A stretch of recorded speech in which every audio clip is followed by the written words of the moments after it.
જૂનાગઢ જિલ્લાના માળિયાહાટીના તાલુકા કક્ષાના 77મા પ્રજાસત્તાક દિનની જલંધર ખાતે ઉજવણી કરાઈ હતી, જેમાં મામલતદાર અને ટીડીઓની ઉપસ્થિતિમાં ધ્વજવંદન કરવામાં આવ્યું। આ તકે રાજકીય સામાજિક સંસ્થાકીય આગેવાનોની ઉપસ્થિતિ પણ જોવા મળી હતી। તો શહેર કક્ષાની ઉજવણી સરકારી હાઈસ્કૂલ ખાતે આચાર્ય શીતલ છગના અધ્યક્ષસ્થાને યોજાઈ હતી। આ તકે સ્થાનિક રાજકીય અને વેપારી આગેવાનો પણ ઉપસ્થિત રહ્યા હતા। બંને કાર્યક્રમોના ધ્વજવંદન અને સાંસ્કૃતિક કાર્યક્રમો સાથે દેશભક્તિ ભર્યા માહોલમાં ઉત્સાહભેર ઉજવણી કરવામાં આવી।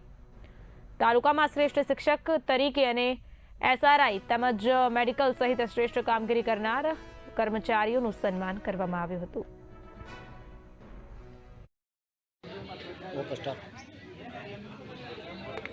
77માં પ્રજાસત્તાક દિનની તાલુકા કક્ષાની ઉજવણી આજે જલંધર ગામે કરવામાં આવી। માળિયાહાટીના તાલુકા તંત્ર વતી આ કાર્યક્રમને ઓપ આપવામાં આવ્યો છે અને ખૂબ જ મોટી સંખ્યામાં વહીવટીતંત્ર અને ગ્રામજનો અહીં ઉપસ્થિત રહેલ છે।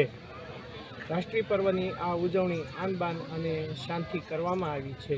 આ તબક્કે રાજ્ય સરકારશ્રી તરફથી આ ગામને 5 લાખ રૂપિયાના વિકાસ કામો માટેનું અનુદાન આપવામાં આવ્યું છે।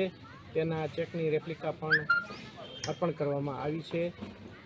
આ તબક્કે સર્વે ગ્રામજનો અને આ શાળાના સમગ્ર સ્ટાફ, વિદ્યાર્થીગણ અને જેમણે પણ આ કાર્યક્રમમાં ઉલટભેર ભાગ લીધો છે એ સર્વનું તાલુકા વહીવટીતંત્ર વતી હું આભાર માનું છું। ખૂબ ખૂબ આભાર। Thank you. 77માં પ્રજાસત્તાક દિન નિમિત્તે સરકારી હાઈસ્કૂલ માળિયાહાટીનામાં આજે 26મી જાન્યુઆરીનો ગણતંત્ર દિવસની ઉજવણી ખૂબ સારી રીતે કરવામાં આવી છે। ધ્વજવંદન કરવામાં આવ્યું છે અને સાથે સાંસ્કૃતિક કાર્યક્રમ રાખવામાં આવેલા છે, જેમાં જૂનાગઢથી પધારેલા રાષ્ટ્રીય શૈક્ષણિક સંઘના માધ્યમિક શાળાઓના પ્રમુખ શ્રી જયદેવભાઈ શિચાંગિયા, પૂર્વ સભાપતિ માળિયાહાટીના શ્રી હમીરસિંહભાઈ સિસોદિયા તેમજ અન્ય ગ્રામના અગ્રણીઓએ હાજરી આપી તેને આ કાર્યક્રમને દીપાવ્યો હતો। તેમજ વર્ષ દરમિયાન જે વિદ્યાર્થીઓએ સારી રીતે પોતાની પ્રતિભાઓ પ્રદર્શિત કરેલી છે તેમને પણ આજે